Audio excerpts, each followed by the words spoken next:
দুনিয়াতে তো কত ছেলেই দেখলাম, কিন্তু যে মজা কালো ছেলেরা দিতে পারে সে মজা আর কেউ দিতে পারবে না। আচ্ছা মজা না বৌদি, একদম ঠিক আছে, পুরো গোড়ায় গোড়ায় মিলে গেছে। কেন বলো তো, তোমারটাও কালো, ওই ছেলেটারটাও কালো, ঠিক আছে। রাস্তাঘাটে দাঁড়িয়ে যদি ওইসব হয় না, ও কোনো ব্যাপার না, কেউ বুঝতেও পারবে না। ছেলেটা দাঁড়িয়ে দাঁড়িয়ে গোয়ার মধ্যে পাইপ ঢুকিয়ে জল ফেলে দিয়ে চলে আসতে পারবে। कैसा भी लड़का हो, चाहे डिवोर्स हुआ हो, चाहे उसके 2 बच्चे क्यों ना हो, या लंगड़ा हो लूला कैसा भी हो, बस वो मुझे खुश रखे या मेरे शादी कर लोगे। हाँ मैं शादी कर लूंगी। नहीं এর মধ্যে কিন্তু দুটো সত্য আছে, সেটা যদি না জেনে থাকো তাহলে বলে দিই তোমাদেরকে, ঠিক আছে। খেতে গেলে দিতে হবে, শুতে গেলে দিতে হবে, তারপরে কাপড় কাচতে গেলে দিতে হবে, পুকুরে গেলে দিতে হবে, যে কোনো জায়গায় ঘুরতে গেলে দিতে হবে, ঠিক আছে। যদি তুমি এই কষ্টটা করার জন্য রাজি থাকো তাহলে বিয়ে করার জন্য টবর কিনতে যাও।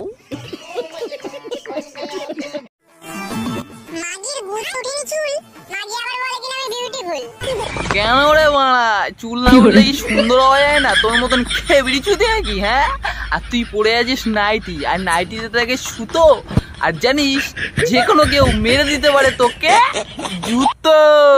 আবে সালে,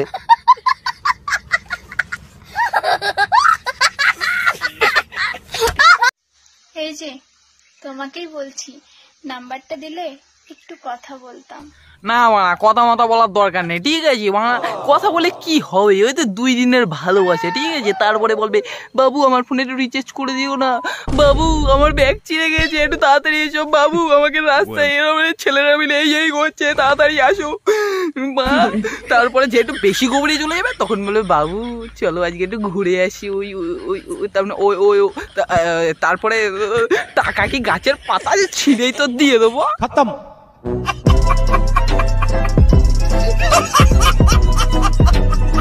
খেলাটা বেশ ভালোই খেলেছো তুমি, একটু ধৈর্য ধরো, খেলা আবার হবে। 44 বছর যেকালে অপেক্ষা করতে পেরেছি, আর একটু তো অপেক্ষা করতেই পারি, তাই না? কিন্তু খেলা আমি করবই, ঠিক আছে। কেউ আমাকে আটকাতে পারবে না বৌদির সাথে খেলা করতে, ঠিক আছে। তার সাথে মেলায় যাবো, গিয়ে খেলনাবাটি কিনে নিয়ে এসে বৌদির সাথে খেলা করবো।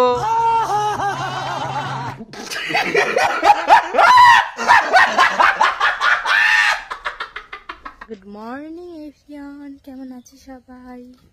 একটু আগে বৌদি ভালোই ছিলাম, কিন্তু তোমার ব্লগটা দেখার পরে না একদম আমি এখন ভালো নেই। কেন বলো তো, তুমি যে গুড মর্নিং এভরিওয়ান বলে যে ব্লগটা অফ করে দেবে সেটা তো আমি বুঝতে পারিনি, তার আগেই তো আমি ডাবগুলো দেখে নিচ্ছি।